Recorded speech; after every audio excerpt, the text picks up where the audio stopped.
All righty. Welcome back, everybody. It's only been a week since we were here before, but I feel like it's been a very, very busy week. I hope you guys are as busy as we are and having as many awesome things going on.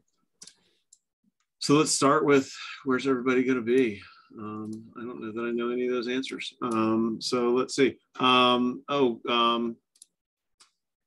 Channel Partners Conference in Vegas in April. I will be in Vegas in April. Who wants to come to Vegas with me? Let's do it. Kirk, are you coming to Vegas? That's close for you, right? My birthday during that time frame. Oh, that's right. Yes, you gave me that excuse already. I'm sorry. Yep. All right. Sorry. I'll hang out with. I'm going to get BJ to come, so I'll hang out with BJ and get drunk without you. March 14th and 16th, literally next week, Marnie will be at the community at the CompTIA Communities and Councils Forum.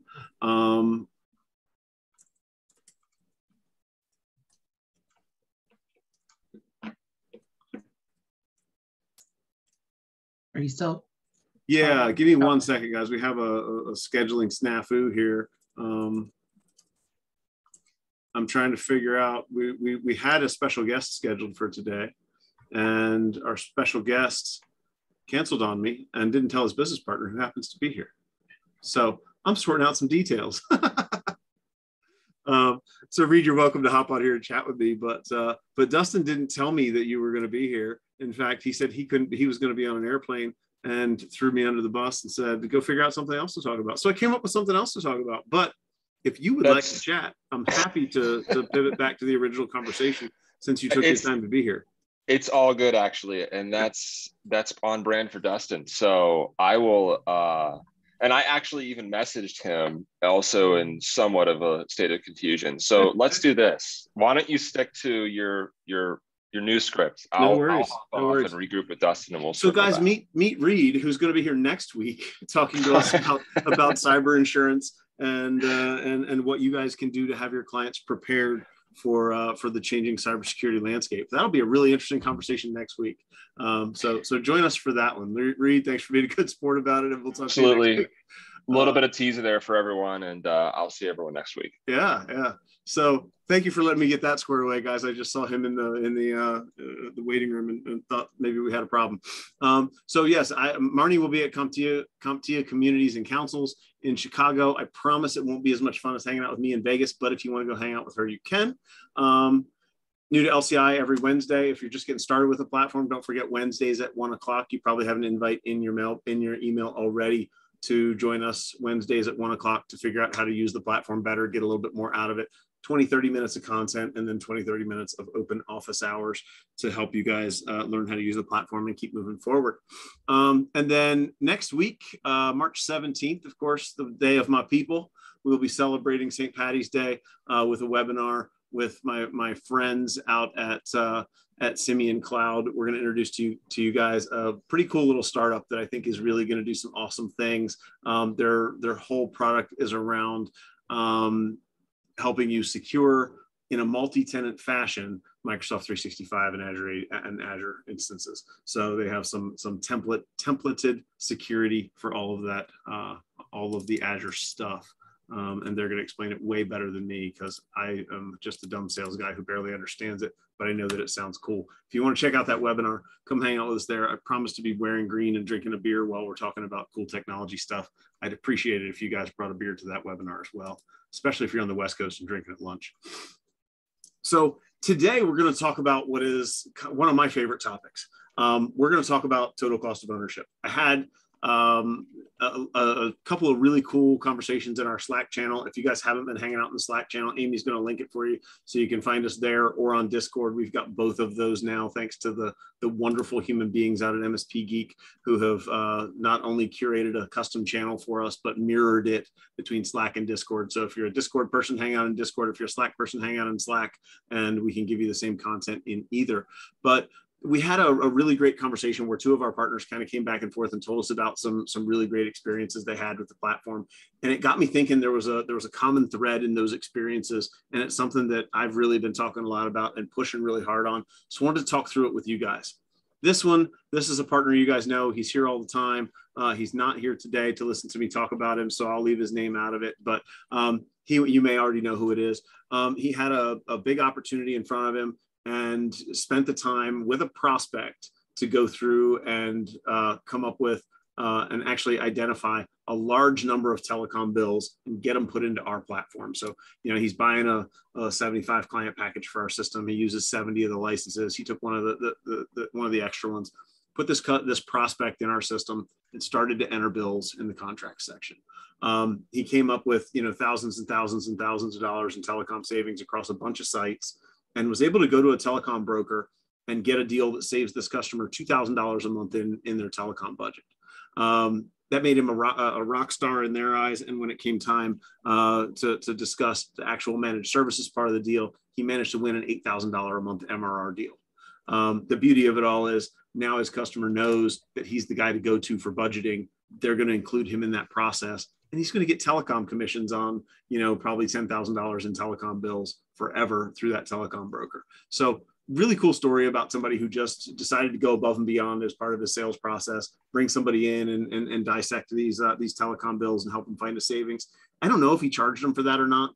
I probably would encourage you to, but as I say that, I'd been known to give away stuff like that at my MSP just because I like to help people and do the right thing. And quite often it leads to new business. So I don't know if you guys use the budgeting function in Lifecycle Insights to its extreme, but that's kind of what we're going to talk about today. We're going to talk about how to use this function and where we can really make some inroads with it. The other partner experience I want to talk about is another partner who was using the QBR tool with an existing client. And he was kind of funny when he talked about it. He said, this was a fellow who is not prone to smiles or positive feedback, just a really, really stoic customer who doesn't give him a lot of feedback. It was the first time he'd ever gone out to him with our tool. He said the guy was impressed when he brought out the risk assessment. He got some smiles and some head nods, and that was okay. When they gave the guy the budget, that was just it. That was the be all and end all. The guy was happy. It was a great experience. The guy bought $1,000 a month in security add-ons, and he sold almost $10,000 worth of projects to this guy, just small little, setting up security products and setting up security. The thing that really that really struck me though was that this is a client who he has constantly struggled to get engaged, and this guy was actually excited to talk to him now instead of his normal response, which was, no, I don't really want to schedule a QBR with you. All you do is come here to sell me stuff, right? And if you've ever felt that way, I've had people tell me, I don't want to come back to a QBR because you're just trying to sell me something. My 2008, 2009, 2010 QBRs were pretty much a sales pitch. They were pretty bad.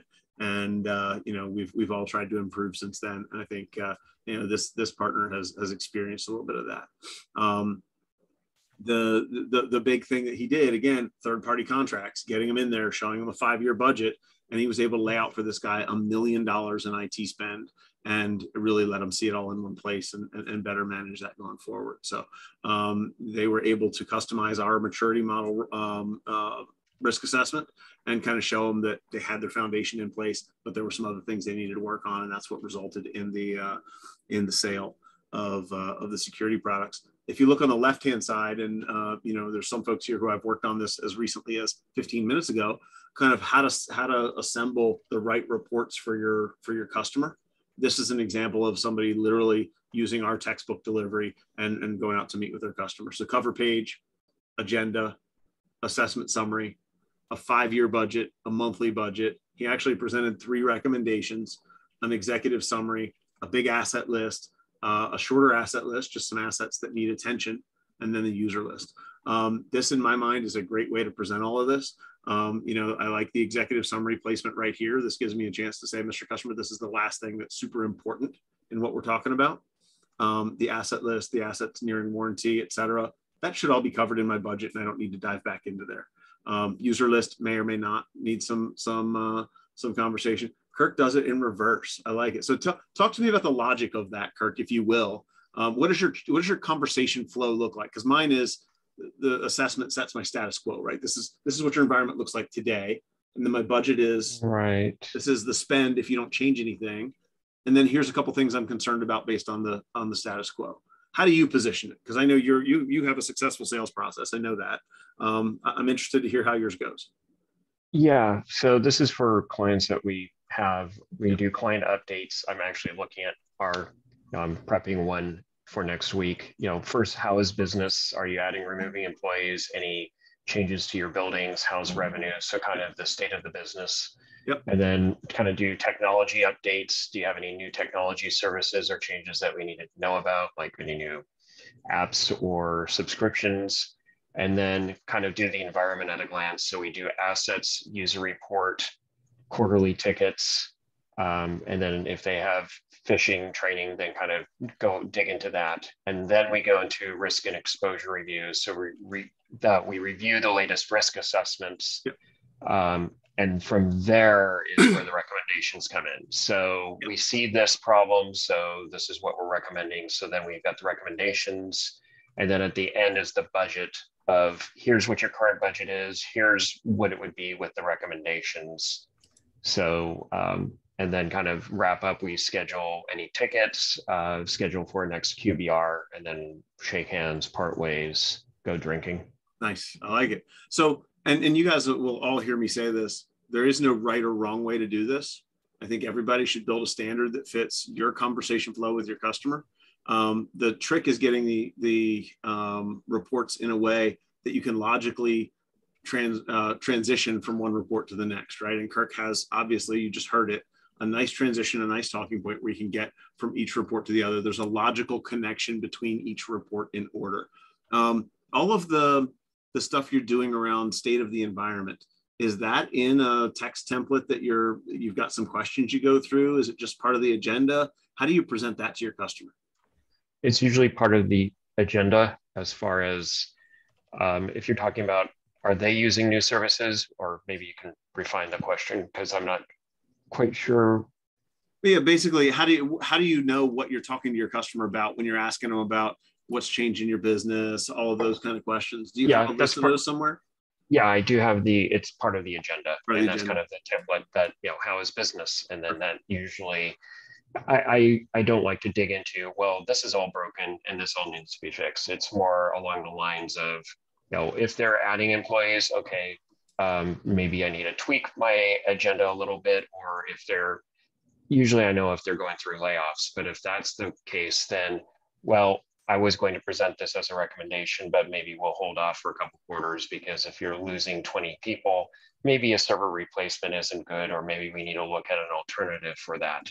Yeah. So then we can, I can quickly shelve something. And that's a great conversation too. How does this impact your budget, right? And when they're telling you, hey, this is going to happen, great, let's think about that and come back to it when we look at your budget and make sure that we're still okay. And then the one thing I am adding in is, bringing up about the lovely NCE changes. And so I actually have a text box that I bring up of, here's what's going on. We need to make some decisions by June. So we'll be talking in May on who's going to be going once a month, who's going yearly. So that way there's no surprises on billing. Awesome. So I like it a lot. Anybody got questions about any of that for me or for Kirk? Or a new and exciting way that you're presenting it that will help you? Scratch and sniff. So I'm a huge fan of that agenda having some components. And if you look at our agenda, there's a spot in it in the sample agenda that's kind of keeping up with your customer and figuring out what they're doing.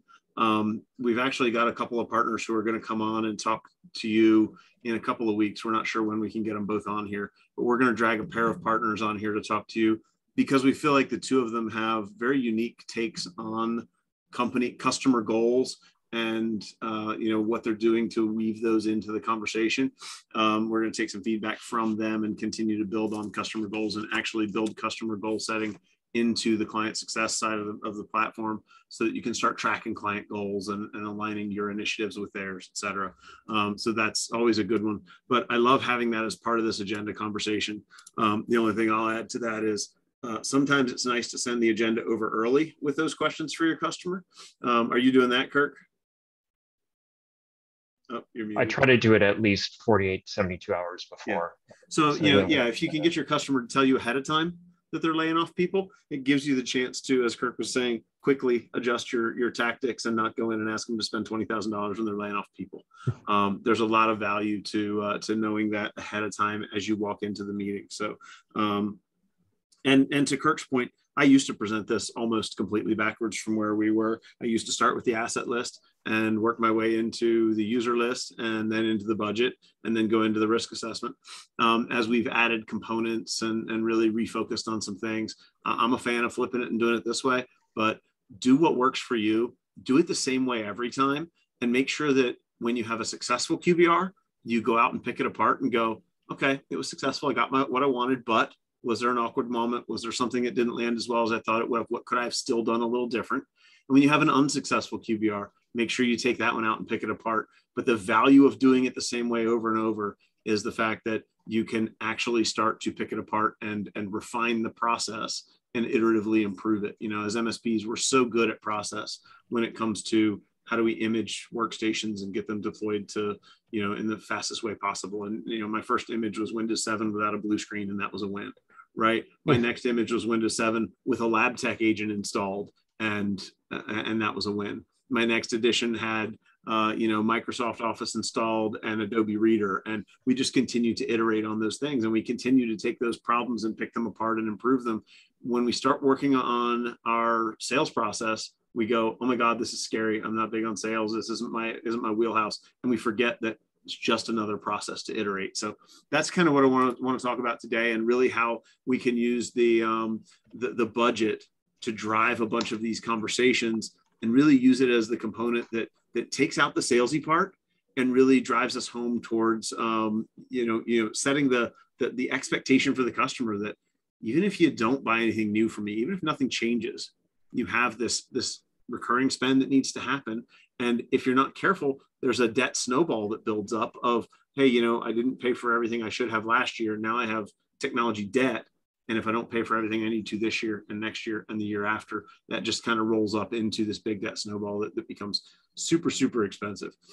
Be sure to look at your assessments regularly to remove, add, tweak, right? Every time you add a product, every time you add a process, every time you add a policy or procedure, probably something you should add to your assessments. And I would guess that just as fast as work from home hit us and turned our industry on its end, and as fast as work from everywhere moved in the last 18 months, that compliance and regulation and insurance best practices and all of that is going to move that fast in the next 18 months.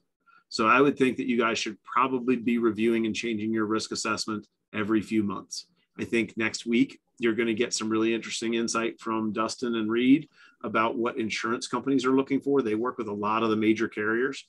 They're going to give us some risk assessment questions that they see on most of the risk assessments that come through from insurance providers. So I'm going to encourage you guys to go to the resource that they're going to give us and import the questions that you haven't already covered, so that when your customer gets a risk assessment questionnaire, you can go, oh, don't worry, we've already got most of those questions covered. We've been going over these every quarter with you and checking the boxes green to make sure that you were covered, right? And yeah, don't forget to look at your clients' cyber liability policies. That is definitely an important one for you guys to be top of mind in. So with that, I'm going to jump in the platform a little bit. We're going to talk about a few things in the platform today and make sure you guys are comfortable in all things budget in the platform. And then as we get questions, comments, any of that, we'll step into those and address them. We'll probably do another 20 minutes or so, and maybe even get you guys a few extra minutes in this beautiful, in some places 11-degree Friday. So I apologize for any of you that are anywhere where it's Friday, because my window's still open. So first things I want to talk about in the budget is technology debt. Well, first things first, when I started doing my budget, it looked like this. And I really like the 6-quarter view laid out like this. My goal for this was to be able to get everything the customer needed to know on 1 or 2 pages. Really, I would then go to a 5-year view, and my 5-year view, typically without a lot of detail, would print to 1 page. Then my developers went, I'm going to put a spreadsheet view out there. And I still have a little bit of PTSD from my spreadsheets as an MSP, cobbling together my spreadsheets to go give QBRs, and they were ugly. So I pushed back on this originally and said, nobody's going to use it. It's going to be crap. Nobody's going to like it. And that aged well. It's by far the prettiest view that we have in our budget today. And I would encourage most of you to stop using the 6-quarter view that we have in there as the default. and to go in here and create some custom views that align more to the way you want your customer thinking. The partner I was just on a call with before this, we talked about using a 6-month view. I use a 12-month view when I talk about it, but 6 months, 9 months, 12 months, something like that in a spreadsheet view presents really nicely. If you're doing it on the presentation view of Report Builder, it also presents nicely. If you turn it sideways in a booklet as you're presenting it to your customer, you can kind of walk through this and talk through this.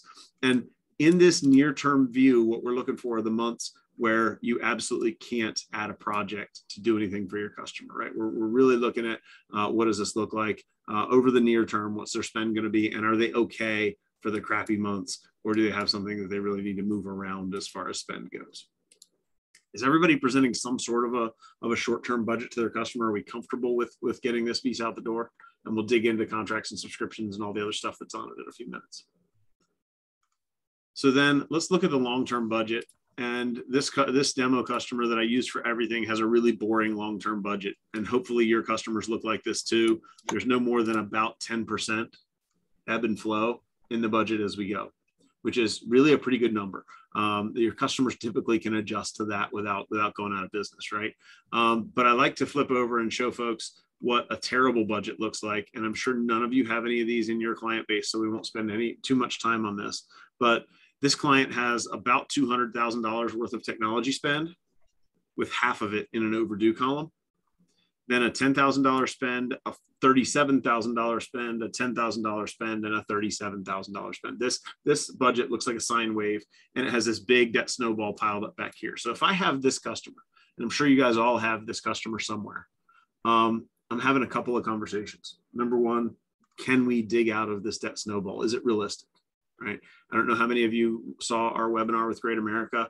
I have a huge admiration relationship. I love Great America, not only because I think they're a good company to work with. I had an awesome account manager there. I love Great America because they made me a buttload of money. Okay. Anybody here using leasing or hardware as a service in their platform today? If you're not and you want to know how to do it, Great America is a great place to start. Okay, I get nothing from Great America. I have no relationship with them. I have no relation to them. I would just tell you, Great America understands leasing. They understand how MSPs make money, and they understand how to put the two of those together. Okay, so if I've got a customer in this boat, I'm going to have a conversation with them and say, what does it look like for you to dig out of this hole? Like, how realistic is really what's going to be $125,000 in IT spend this year? Because next year is 40 grand and you're already in the hole. These are tough conversations to have. And I would have these conversations. Great America doesn't like my sales pitch on leasing, but it goes something like this. I'm cheap. I don't like to pay anybody finance charges. But I understand that if I had to spend $125,000 today, or if I had to spend $1,000 a month, I'd rather spend $1,000 a month and put $125,000 to use in my business generating capital to make that $1,000 a month payment. And I understand that comes with finance charges, and I'm a cheap ass and I probably would really balk at that. I wouldn't want to pay that. But does one of those make more sense to you than the other? Because not everybody's as Jewish as me, right? I only make that joke because I'm literally engaged to a Jewish banker. But you know, I'm cheap. I don't like to pay finance charges. I don't like to borrow money. You know, I only borrow money when I'm buying a car and I can get 0% financing. That's just who I am. But Great America can turn this into a lease. A pretty good guesstimate of how much money you're going to spend on your lease is about 25 bucks a month for every $1,000 borrowed. If you have to do that in your head real fast, if I'm borrowing $120,000, I can literally throw it into a calculator. You know, I'm looking at $3 grand a month to borrow 120 grand. Did I do that right? No, I didn't do that right at all. Times 120. Yeah, $3 grand. That is right. So, you know, it comes out pretty simple. It's easy to round up those numbers and go, hey, if I told you it was 2,500 to 3,500 bucks, like, how's that going to work? Yes, it's 1 billion rubles. Tomorrow it'll be 2 billion. It'll be one dump truck of rubles. But this is a conversation that we have to learn to have with our customers. Whether we offer the leasing and do it on our own, or whether we say, hey, I recommend you do Dell leasing because Dell will do this for you. If you're not using a leasing partner of your own today, I will tell you this. When I ran a lease through Great America, I added 8% finance charges on it. And guess who got paid that 8%? Me. I actually split it with my salesman. My salesman got 4% and I got 4%, right? That's a great commission to your sales guy. Well, on top of your normal commission, if you run it through Great America, you'll get an extra 4%. That's a great incentive for your sales guys. And my sales guys got big into it and they did a lot with it. So think about that as you're kind of going through this. But technology debt, the overdue spend, really is one of the basics of our budget.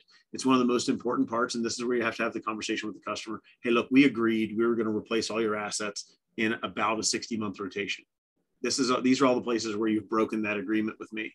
Now, if you told your mechanic you were going to replace the oil in your car every 5,000 miles and you just didn't do it, and you only replaced half the oil every 5,000 miles, how do you feel like your car would run, right? Well, that's how your network's running right now. That's why it's hard for me to keep you up and running and reliable and stable, and even harder for me to keep you secure. So we should talk about what some of that looks like. Right. One of the most important conversations we can have with our customer is, what does our life cycle look like for our hardware? And this takes us into asset life cycle policies. If you guys are not setting up custom asset type policies for your customers, I want you to really consider that. We all have a customer who's not going to listen to us when we say replace every asset every 3 years. And I know MSPs that recommend 3 years. I think it's super aggressive. It's a lot of money for your customer to spend. And remember, rewind to the part where I'm cheap.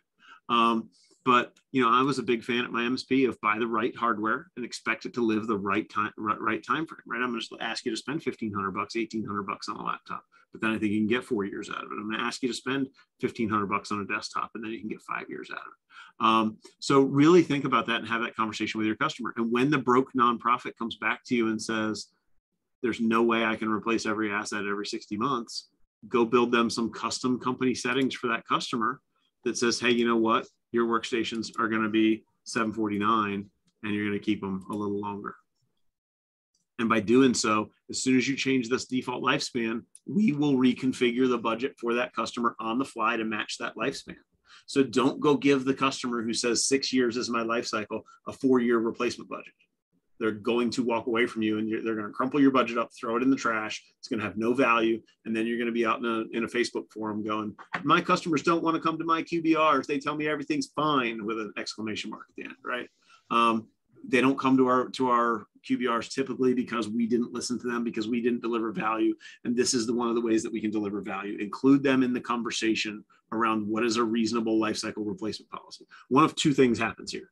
You come to an agreement. Your customer sees value in that you came to an agreement with them and life is good, or you realize you have a really shitty customer. And now you get to have that really terrible conversation that all the MSPs do have on Facebook, which is, it's time to fire the customer, right? And I'm not a fan of that. I think there's a happy medium for most folks where we can find some common ground.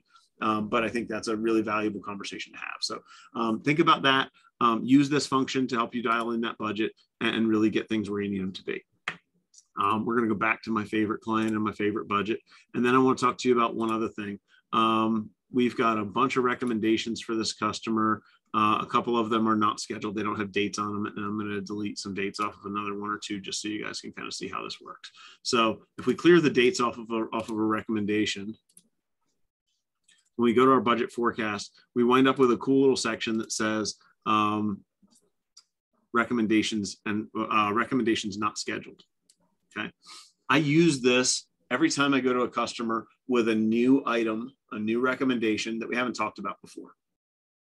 Recommendations not scheduled is where I can kind of set down the ones that I want to talk to them about in this QBR. So back to my story about the guy who went in with 2 projects that he wanted the customer to take. I lay them in this not scheduled bucket. And then when I go have the conversation with my customer, I'm literally going to roll out a 12-month budget.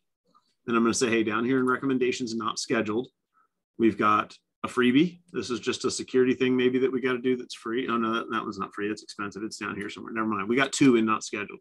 So I've got this demo something that I did for somebody and some antivirus and anti-spam stuff, right? I need you to spend $8,800 and $4,000. When's the best time to do that? Okay. And notice I'm not asking if they're willing to do it. I'm just asking when's the best time. I'm going to float that, hey, maybe we can get the expensive one done here before we get into some big spend. And maybe we do the cheap one down here. and then let my customer tell me whether or not that works for them. But the when conversation really enables you to have a different conversation with your customer. We're not asking them to buy something. We're not asking them to do something. We're presenting the risk that's associated with not doing the thing, right? And then if they opt to follow along, if they opt to come with us, they get to tell us the when. And they're making the when with a lot of information. We're showing them in the assessment summary, we're showing them the amount of risk that they have. If I look at this from this perspective, I can actually see recommendations not scheduled. I can actually see the risk that is associated with the item. So these are the things that I will turn green for you. And these are the old assets that we'll replace in the process of getting this cleaned up. So that is actually a Windows 7 PC replacement. So they really get to absorb the, hey, you know what, this stuff really has lived its life. We agreed on 5 years, like this stuff should be gone by now. And here's the things that we're going to turn from red to green. So they get the entire picture. And then when they decide to move it, I can simply come out here, put a date on these projects and move them into the budget and let my customer see what the budget looks like after the fact. It does create a situation where the budget you leave behind at your QBR isn't the budget that the customer is actually going to use. You got to upgrade it, update it, and then email it to them. So make sure that you go through that. Any questions though about how to use this recommendations not scheduled section in the budget and what it's here for? Because it's really designed for you guys to be able to have a place to show your customer how much money you need to move throughout the budget to kind of set them up for success going forward. I guess I had one question. If we're pulling a recommendation on from a assessment and we do finish that recommendation and complete it, does it automatically change the assessment items green, or do we have to manually go back? It does not. You do have to manually review those simply because we've talked about doing things like that or having tools auto change things from red to green. And I'm just really gun shy of, hey, you know what? We have an assessment item that is, upgrade the firewall, whatever. But if nobody checks the firewall next quarter, there's an equal chance that somebody's logged in and broken something, unchecked a firewall rule, turned something off, mangled and manipulated something. And I don't want to just assume that I can automatically, not knowing what your assessment questions are, turn them red, yellow, or green based on something that may be not as well informed as we might like it to be. My problem is I'm afraid I'm going to create a problem for you that you don't know or that we couldn't foresee, because you can ask any question that you want in a risk assessment. Right. So yes, I would like to get to a point where we can do some stuff like that for you. And if you want to grab me and think through some of that with me, I'd love to have that conversation, because I'm just not sure that we understand enough of how to do that and how to do it right. Has anybody else thought of that in the room? Has anybody else had thoughts about that, having it automatically change?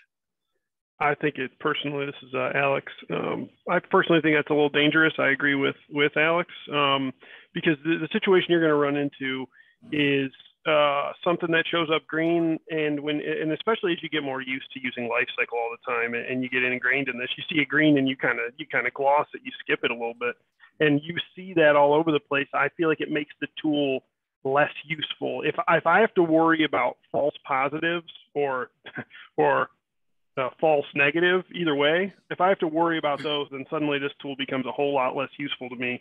I'd rather manually go, oh, this thing's complete and this is good now. It's good. Like it's almost, and to me, it's like closing the book on it. Like for now, yeah. I want to know that happens from me. I think automated answers come down the road from partnerships with folks like CyberCNS and Rapid Fire Tools and folks like that, who can actually, or LionGuard, who can actually go look at an asset in real time and say, it's in the configuration I expect to find it in, as opposed to me going, hey, a project's done. I wish, I hope, I think it's all right. Let's go automatically flip some stuff to green. I hope that answer, is satisfactory. We haven't found the right partner to get to that point with, and we don't have the API level to get us there yet.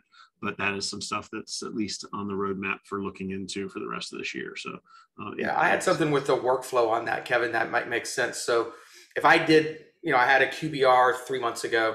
I did some project work between then and my QBR that is scheduled next week. I actually need to update my assessment anyway, right? So I'm going to go in and I'm going to update that assessment, and I'm going to do a baseline comparison between the last QBR and where it's at today. So I want to show them that value for those projects that I did, and show them that, hey, last quarter, these 3 items were red, this quarter they're green, and the score changed, and we're moving, up on our score and not down. So are you actually including then that assessment comparison report, this guy? Yes, there you go. In that conversation? Yes. Okay. Yeah, that's a good one. And that really should show you the things that moved and the projects related to them, et cetera. That this report, guys, if you're not using it, this is a really nice one to show somebody when you've moved the needle. You might want to leave it off in the quarter that you didn't move the needle, because you're not going to have much to talk about. But or the other answer is, when you haven't moved the needle recently, go back to a really old assessment and show them, hey, since you've started working with us, this is how far you've come, and this is what following the process does for you. That's good feedback. Like I said, I do want to get you guys some more automated ways to answer questions. I know time is the time of doing the assessments is kind of the longest thing in the platform today. I want to get you some auto answered questions. I want to do it very conservatively, so that we're sure that we're answering them right, because I think accuracy is. I worked with a client who said, and he was literally a forensics lab. He says, my job is to be correct at the molecular level. And he was scolding somebody who had done something stupid, and wanted a vendor who had done something stupid and wanted him to just go stick a sticky note on a bunch of forms. He says, I can't go to my customers looking like that when they expect me to be right at the molecular level. And I liken us to this guy, because we have to be right every time. And the cybersecurity guy, the cyber bad actor, only has to be right once. So that's my hesitation. And we'll continue to chase down the thought process of how we might answer some of these things in an automated fashion. I do think LionGuard, Cyber CNS, some of those kind of tools are the ones that might enable us to do it. But I think it will be a very limited set of questions that we enable them to answer, and you probably will not be able to edit those questions. That's how I've wrapped my head around it so far. Happy to take that conversation offline for anybody who wants to further that one, because it's something I'm really interested in and would like some feedback on. I want to slide over into contracts for a second, because they're the last thing that feeds the budget that we don't spend a lot of time talking on. And I think they're the thing that has really moved the needle for some folks here recently. So, we get all of this data out of your PSA tool or out of IT Glue, recommendations you build here in the system. Contracts and subscriptions are something that are a combination of you build it in the system and we import it. So if you're a ConnectWise manager and Autotask partner, you should have this logo at the top of your system. If you're in another PSA, we're not done yet. We're going to add this functionality for the rest of you. But if you're in another PSA, hang tight. It's coming eventually. We've had some big release developments and some other things kind of sneak their way ahead of it, but that is definitely something that's still on the roadmap.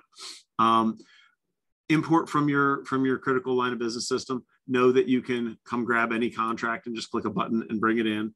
I don't have a lot in my demo company, but you also can show additions under an agreement.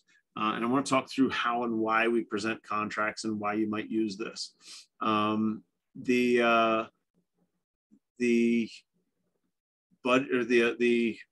sub items, the items under the additional items under the agreement, we might break those out for a couple of reasons. The big one being, there are things I want to make sure that I tell my customer, you would need this service whether you had me or not. This is not a me bill. This is a you doing things right. And it happens to pass through me so I can manage it for you. But you would buy Office 365 regardless of if you were my partner or not, right? You would buy backups from someone regardless of whether you were my partner or not. Those are two that can get fairly large, that we probably want to make sure we're very clear with our customer that that these are separate from their managed services. So I tend to import the sub items and not the master item. This particular sample doesn't have any additions under the agreement, but if you have sub items under your agreement, just know that if you're pulling in those sub items, you probably don't want to pull in the master agreement as well. You'll duplicate the revenue on the agreement. So be careful with that one. If you ever bring in something from your client base, you see it double, it's because you imported the assessment as well as, or the top level agreement as well as the other ones. But contracts and subscriptions is super powerful. And I don't think we use it enough when we're putting some of this stuff together. You see down here, we can actually link assets to a contract. This is where you can identify leases.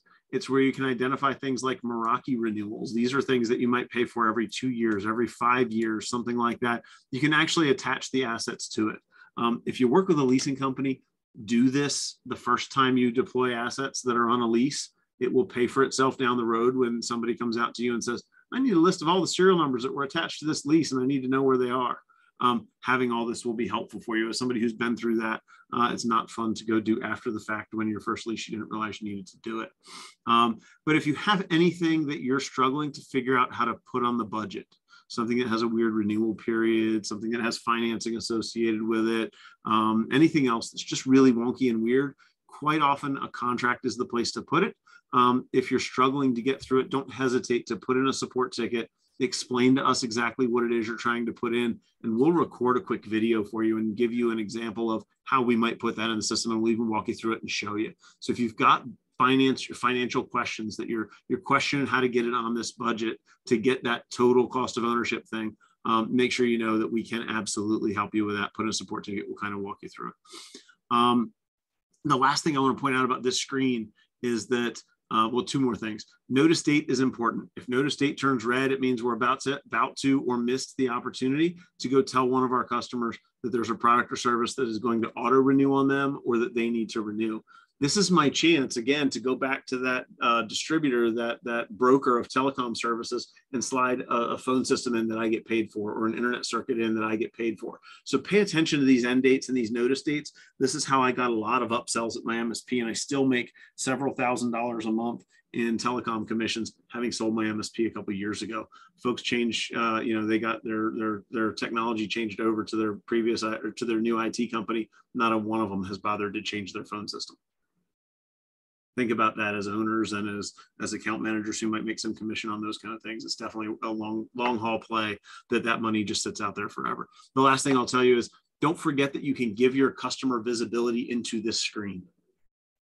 We've had some folks who have had great success giving their customers visibility here. So if you go down to account settings and you go to security groups, you can actually build new security groups in the tool and create a group that is only visibility into what you want it to see. So here, I'm going to choose just one company.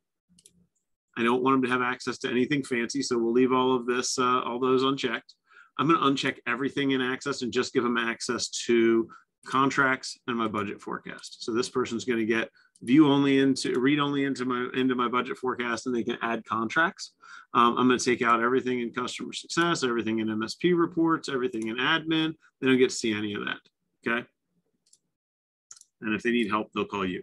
All right. So once I've saved that, now I can actually go create a user and assign a user to that group. So in User Manager, I'd add a new user, and I can assign a user to that creative demo group that I just created. I'm not going to add a user to it today, but I am going to show you guys what it would look like if that user was in there.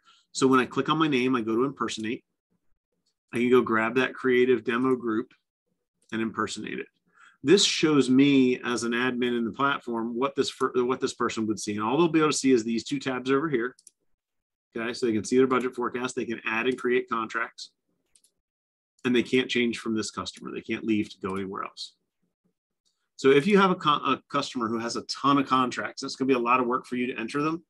Offer to let their office admin, their bookkeeper, their whoever does that work there, offer to let them enter these contracts for you. A lot of them, once they start to understand and see the value in this, they're going to help you get this data entered. They're going to want this data to be up to date. They're going to see value in it, and they'll be willing to put the time in. And a lot of our customers have more time in their day than our MSPs do, right? They have more employees. They're bigger than us. They've got more time to help get some of this kind of stuff done.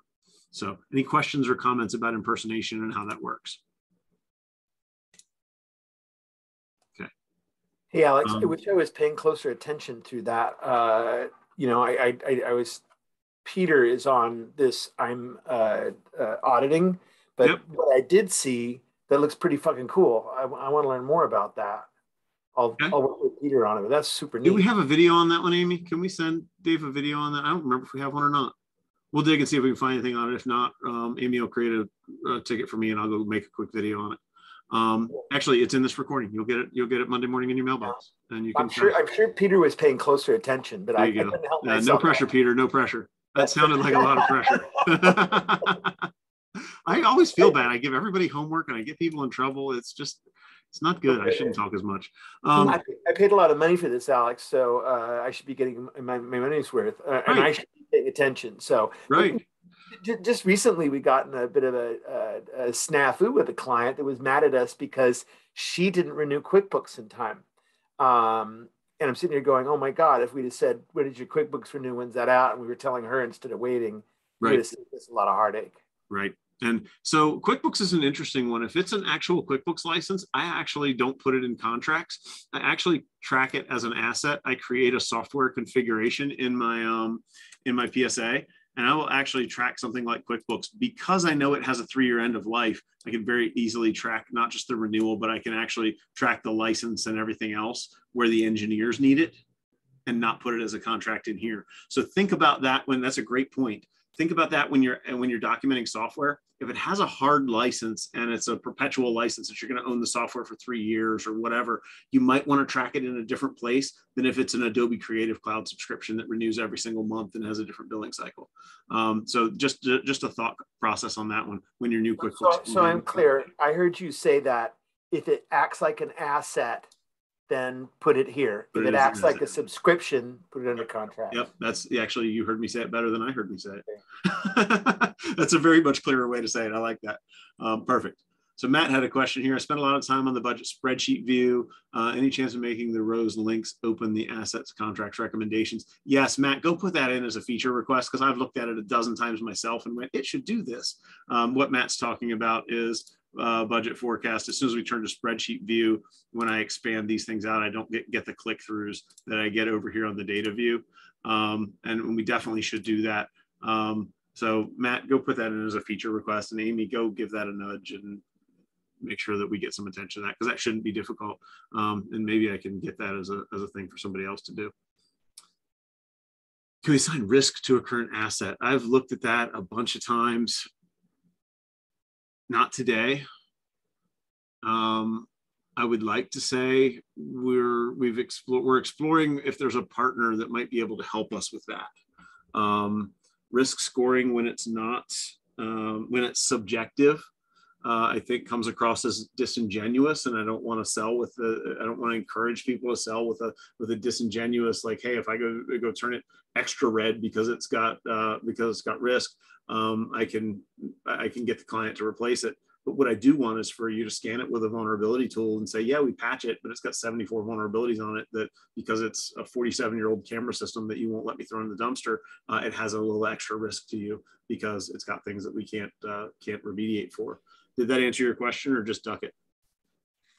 Because I was really trying to duck it.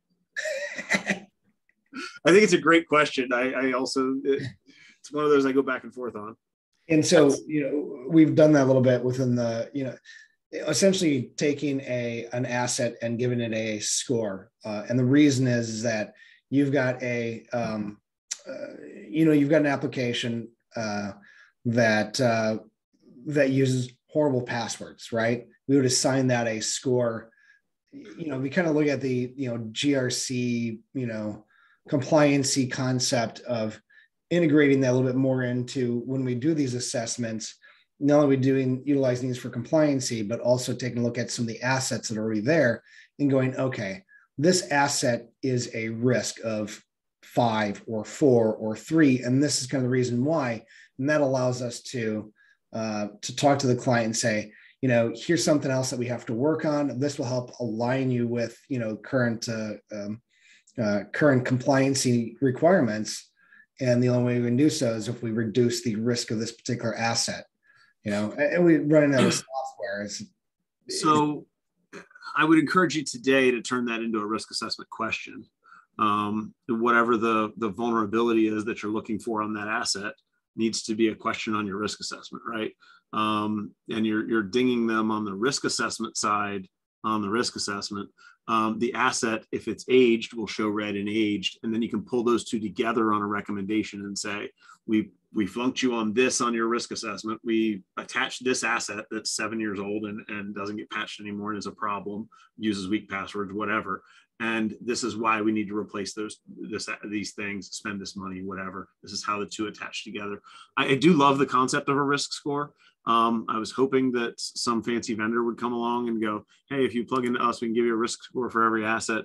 And none of the ones that we plug into today have come up with that. But I love the concept.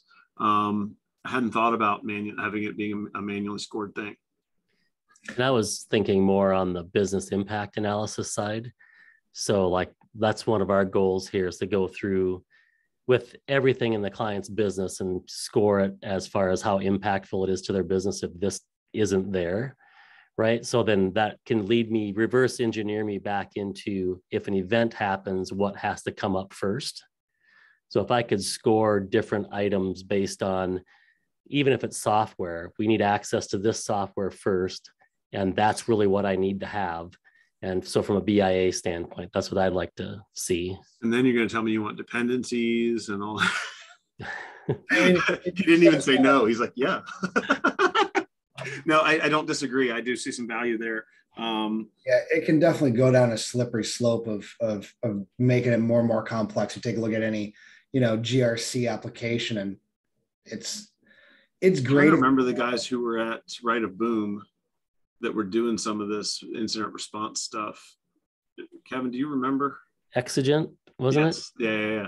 I think they're headed down this path a little bit of letting you say, okay, if we lost this application, here's the resources would be required to get it up. And I don't know if they score it and do some of that. Yeah. They might be worth a look. I don't see that being something we can get done in the near term.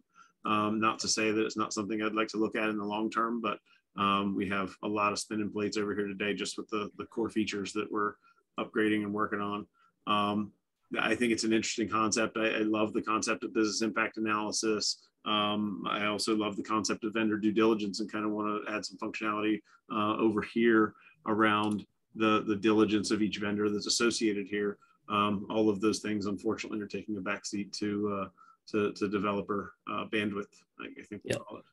So.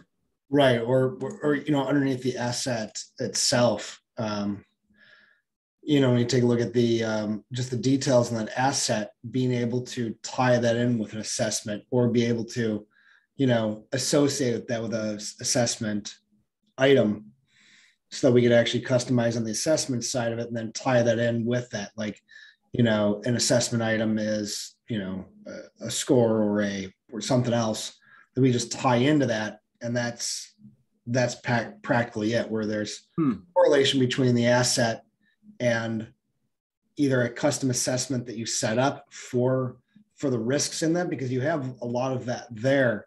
And so it'd be nice to, I'm trying to look at a simple way to actually accomplish some of this.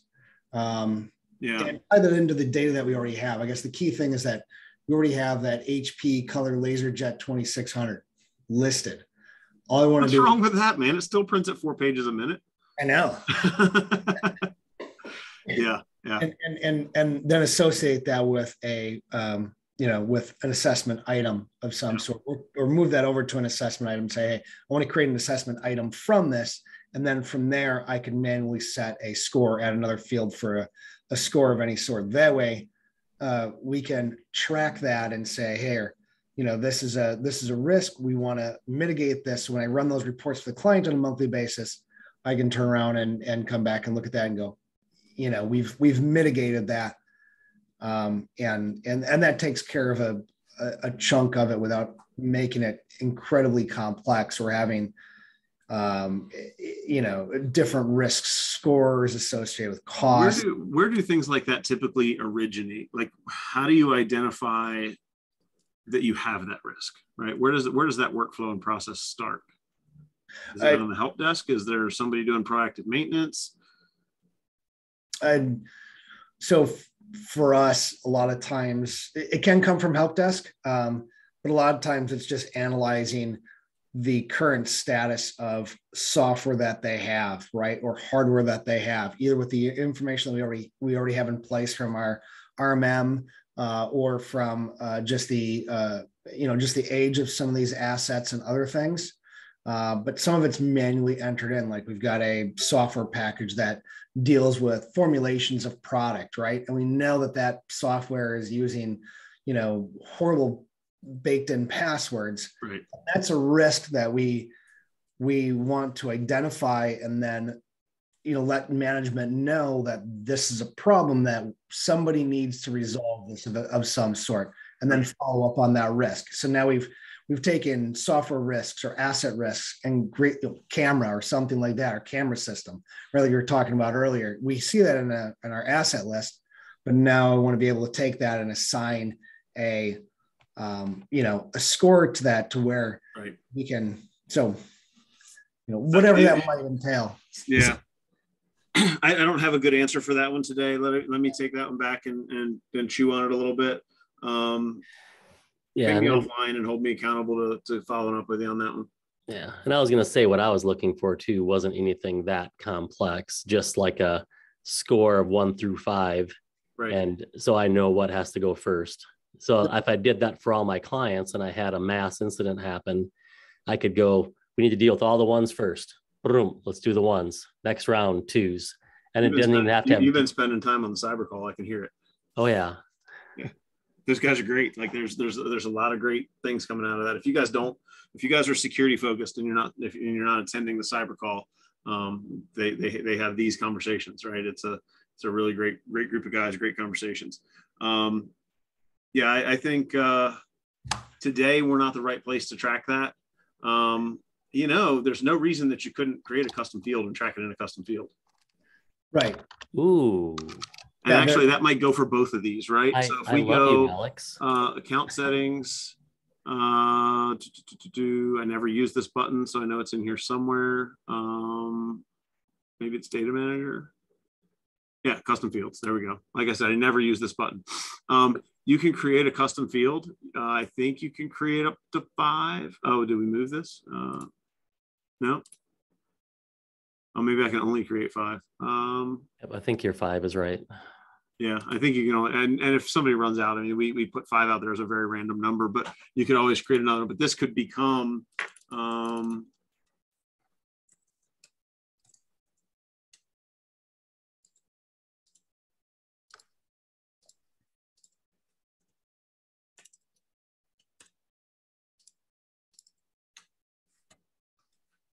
and just so you guys know, if you decided to do this in another tool, if you wanted this data to live maybe in ConnectWise, we can sync these to a field in ConnectWise. That might be the better option, is to create that field somewhere else and just have us read it for 2 reasons. Number one, then the information lives in 2 places. If you have a DR incident, we have the data that was in ConnectWise if ConnectWise is inaccessible, but it's also where you work, which is ConnectWise. The right answer might be a custom field for security score and like whatever I don't know what you would call that, restore priority, right? And you could do the same with that. To map them to fields in your existing platform is a ticket. So simply create the custom data field in ConnectWise, configure the field over here, and then tell us that you want to see it. As soon as we've configured those fields, you can literally go to your asset list and manage columns. And now you'll see that I have a field for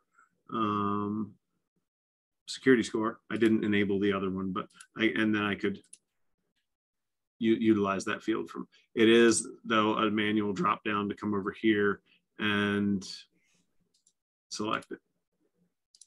Which is fine. Yep. And so the same thing with Autotask? Yes. Okay.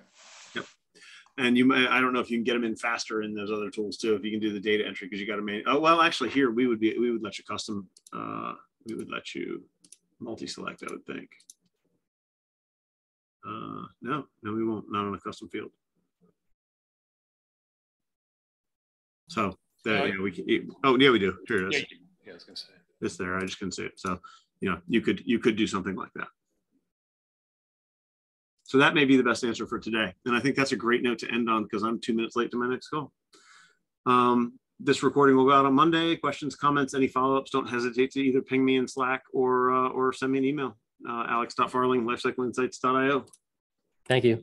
Thanks, everybody. Great call. Thanks for lots of good thought today. Bye. Bye.